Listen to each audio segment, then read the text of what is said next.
profile, Shallots. Today, I'll take a different approach. Rather than reading an old, polished essay from previously on my Substack, I will have a more conversational, less scripted reflection on one of my favourite crops and my oldest running landrace. So, Allium is generally a temperate genus, and my early trials on garlic and onions and leeks and other such crops in the Allium genus all showed that they were pretty marginal. Garlic is usually available as sterile clones that have lost their ability to flower, and the limited genetic diversity I could find in onions that were adapted for my subtropical latitude wasn't that great in Australia. So I abandoned efforts to grow either of those crops because the return on investment from the material I had was too low, and the potential for improving their performance was very, very limited. Another factor was that the difference in quality between store-bought and homegrown onions and garlic wasn't profound in the same way that it can be for fresh crops, so they just weren't a really huge priority for me. One allium that did reasonably well for me in the earlier trials was Allium fistulosum, a plant with a minor botanical and common name identity crisis. In Australia, we call these non-bulbing alliums shallots, rather than spring onions, which usually refer to small bulbing onions, but even here the names get used interchangeably. And in other places, the naming conventions are reversed. It's a bit of a mess. And I think there's even some dispute over the name Allium fistulosum. Some people lump it under Allium cepa as just a non-bulbing onion. So it is what it is. It's a mess. But this crop did prove to be quite useful for me. It produced tender, mild leaves and crunchy stems over pretty much the entire year. And that's a really perfect trait for a home gardener, where a consistent output of a small crop of fresh produce is way more useful than a crop that produces all at once, which is more suitable for a market gardener that wants to pick everything on the same day, drag it to market and sell it and be done with it. And I now pick shallots year-round, provided we don't have any major droughts to slow them down. During the worst droughts, they do survive, but the quality of the production kind of drops. But they quickly bounce back when the rain returns to give you a fresh crop of leaves, much quicker than you could produce from seeds starting again. So way back when, after I first read Joseph Lofthouse's work on the power of creating your own landraces, I decided to buy a dozen different varieties of shallots from seed off good old eBay, with a little bit more emphasis on any varieties that just looked different, because there isn't a huge range of named strains for this crop, which is a little bit of a disadvantage, but you just have to use what you can get. And since that seed arrived in small packets, I sowed them in pots to begin, just to get them started and to get them to size up. And from memory, this was a long time ago, I'm pretty sure around 20% of the packets failed to grow. Allium seed is relatively short-lived, and it's quite sensitive to being handled roughly. So I was actually surprised that I didn't have a lower germination rate overall. And once those seedlings were large enough to handle and a bit of rainy weather arrived, I transplanted them into the ground in blocks of each variety, so I could kind of watch the behavior of the different kinds. And some of those strains really struggled to grow. They basically just didn't do anything. And other ones grew reasonably well. And any plants which got large enough to flower were then allowed to contribute to the gene pool. But I only ended up saving seed from the strongest mother plants, because I think other factors are inherited from the mother. So, for example, the chloroplasts and the mitochondria, they come from the mother plant, and also any microbes that live inside the plant tissues tend to mostly come from the mother plant as well, and they can be very important for adding vigor to a particular line of plants. With alliums, it's very easy to do a Grex, to mix all of those populations, because they are natural outcrosses if you have bees around. Bees go crazy for allium flowers, so all you really need to do is to have the flowering of different strains line up at the same time. And in my case, I just let the ones that flowered at the same time all mix together and create a Grex. So even the best varieties in this first variety trial weren't that impressive.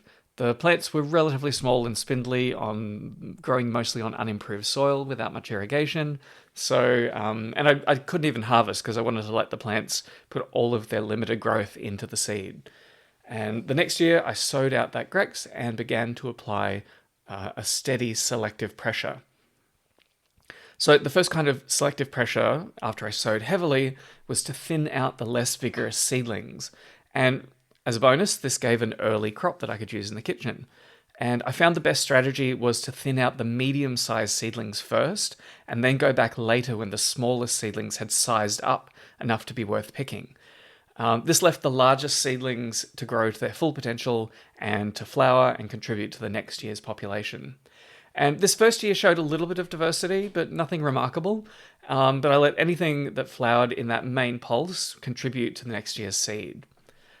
And just as explained in Joseph Lofthouse's writings, the third year was when the magic happened. Suddenly, I had plants that were the size of like large leeks, with big, juicy blue leaves and thick stems. Their drought tolerance improved as well. I think the germination strength of the seed has improved over time as well too. And I now tend to leave only the 20% most robust plants to flower and create seed for the next year. And that's more than compensated by the huge amount of really strong seed that each plant produces. So I've continued to grow this crop every year for several years now, and it is still going strong. It has undergone selection through our driest and our wettest years, and it's performed admirably through all of it. And I just love this crop so much. And my giant blue shallots, I've shared that seed all over the place, though I don't know if many people are actually saving their own seed to continue that line. It's always a risk. But to me, they've become a constant, comforting presence in my life. And we add them to just about every meal, and they brighten our days like a faithful old dog. They're just this kind of comforting presence that's always hanging around in the margins, making life better.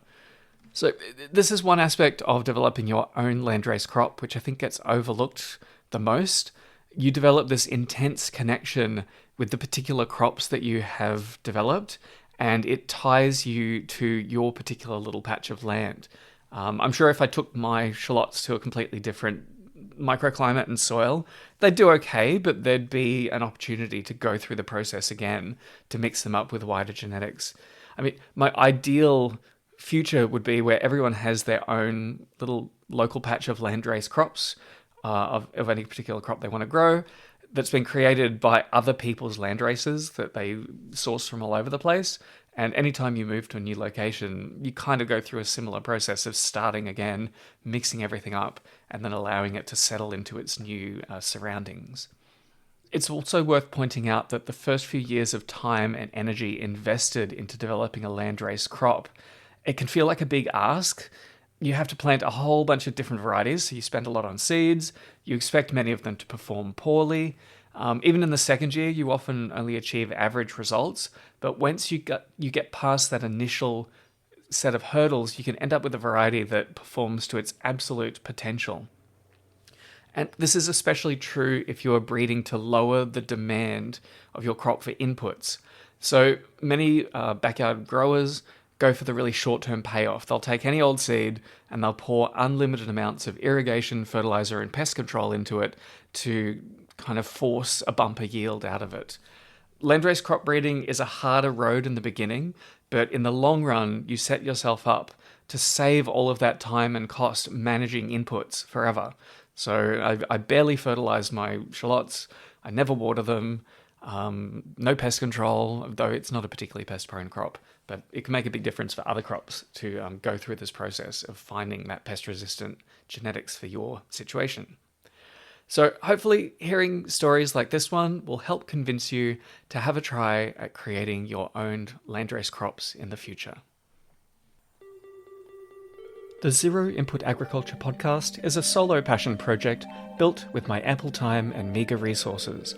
If you would like to support the show, then sign up for a paid subscription to my Zero Input Agriculture blog at Substack.